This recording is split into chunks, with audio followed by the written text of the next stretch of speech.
జనసేన ఖాతాలోనే 2 సీట్లు. కానీ జనసేన తరపున తెలుగుదేశం వాళ్ళు పోటీ చేస్తారు.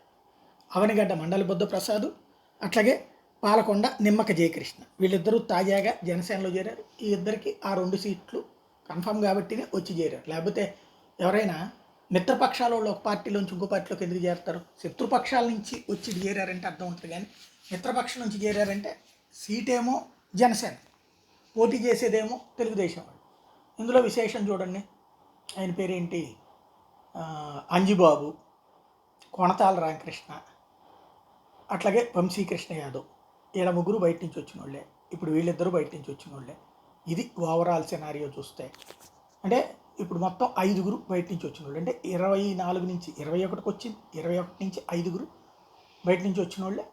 మిగతా 16 మందిలో పార్టీకి నమ్ముకున్న వాళ్ళు అనాలా, లేకపోతే అందులో మళ్ళీ ధనవంతుల్ని ఎతికి తెచ్చారు కదా, పార్టీని పూర్తిగా నమ్ముకున్నటువంటి వాళ్ళు 7-8 మంది ఉన్నారు.